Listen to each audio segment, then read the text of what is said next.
Assalamu alaikum wa rahmatullahi wa barakatuh. Welcome everyone. About 120 years ago, there was Freud, Sigmund Freud. And he was working in a mental house. And at that time, there was not a very deep understanding about mental diseases. And anyone who was somehow aggressively wild, shouting, screaming, the diagnosis was hysteria. There are hysteric people, no? And Freud discovered that there are reasons, that there are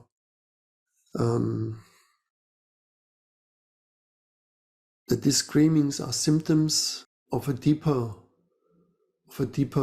issue. No? And this was the birthplace of psychology. And it became so powerful that it overtaken everybody. Yeah. That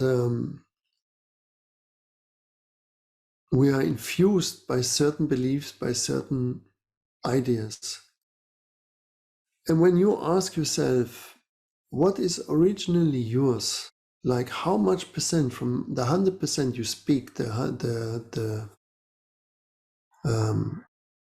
what you know, what is a thing that is really authentically yours and yours alone? You will find there is not much there. It is. It feels more there is nothing originally from yourself.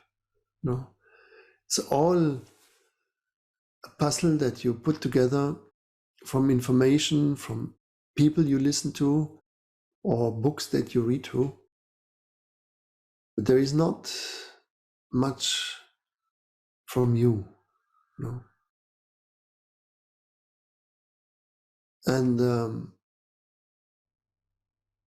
that's what happens with psychology. You hear all these things, it just sounds very true. And there is a truth, but it is not yours. You would never have come to it by yourself. If you would have grown up with parents that have not lived in the Western society, but you would have grown up with some natives, let's say, that they are more connected to a tree or to water or to the fire, you would not think yourself any psychological thing. Psychology is the foundation of a troubled mind. Yeah. The mind which is oversized, the overmind in a way, the mind that feels my mind is brilliant, my mind is everything, my mind is the greatest mind there is. And this mind cannot understand why it cannot solve its own issues. It makes it crazy because you trust 100% in your mind. Say, my mind is the only thing which is really good. It really works. But it doesn't make you able to be all right, to be happy, to be without conflict. You cannot think yourself in peace because you have two minds. One is a troubled mind, and the troubled mind needs to be tamed through the heart. And the way you tame your troubled mind is that you simply smile to it. Yeah, you listen, you talk all the time to yourself, right? And the troubled mind does that. So it talks and says, this one thinks about me this, and that one thinks about me that, and the next one thinks about me this, and I know they speak, and whatever you think. You think troubled, no? There's trouble.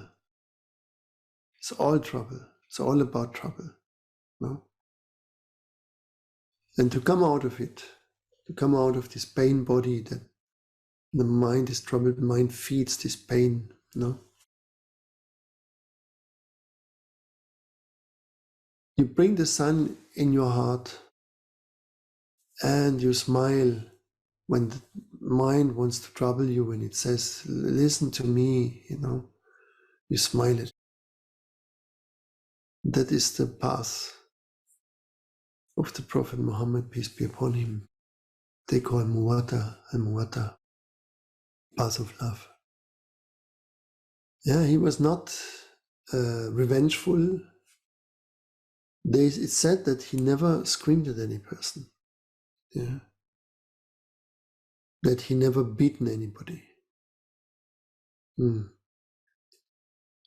So he was very much on the principle of Muwatta, on the principle of love. So bring the sun in your heart.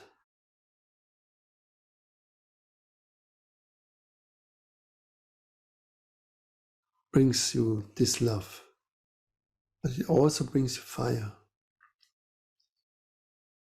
And this is a thing which happens in spirituality, that when you receive something, the ego wants to steal a part of it. It wants to make it its own. And mostly it's successful. Yeah. Because if you don't know why you need certain things, if you are not aware why you need love, why you need attention, why you need all that, if it is impulsive, you cannot wake up, you cannot step out. Yeah. So when something comes into the system, you will not use it for the benefit of others, but you will use it as a weapon, to be superior, to be special, to be the leader.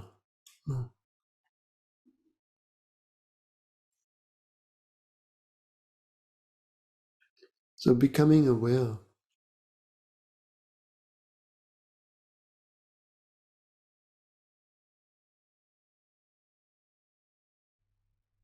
of your troubled mind, and that you have nothing to do with it. That this is not your mind.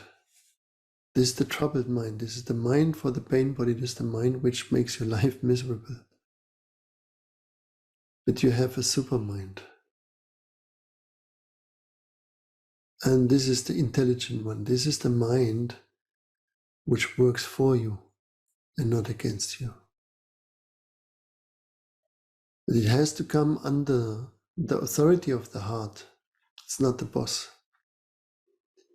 The troubled mind is the boss. You gave it the boss position. That's why when it wants to trouble you, you accept it. You say, oh yeah, it's all trouble. It's all trouble. My life is trouble from childhood on. It's trouble, trouble, trouble. No? So we accept because we accept our mind. We trust in it very deep. And the authority through the heart is by muwatta, by love. That you smile at the troubled mind. You can look on the Buddha statue. This is what the Buddha did. He smiled at his troubled mind, and then it comes to peace. And it comes to peace.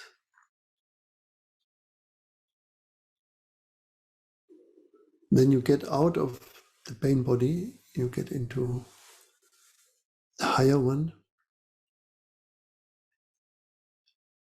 And there you meet a total different reality.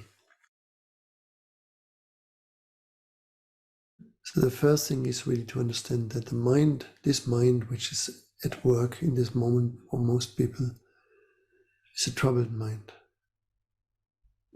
And you have to tame it, you have to make it quiet. So when you are very angry and someone smiles at you, like with this nice smile, with like a smile of knowing, of being emphatic with you, your anger goes, right?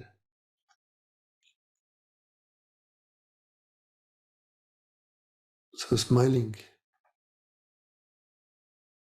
is the antidote for a troubled mind. Malala used to say, when the Germans learn to smile, then the golden times, then Jesus will return. Yeah? Mehdi will come. Paradise will come when the Germans learn to smile. And we tried, we were sitting there like this. But of course, what he meant to say, when the Germans can control their troubled mind. Yeah. Because we saw in the last centuries what is happening with the Germans when they cannot control their troubled mind. They make a war, world war. Yeah. They make a world war. They're such a tiny country and they say, we're gonna go against the whole world. Yeah. That's their thing. Yeah. So when the Germans, chairmans, like when I used to say chairmans, when the chairmans smile like loving, no? Something will happen.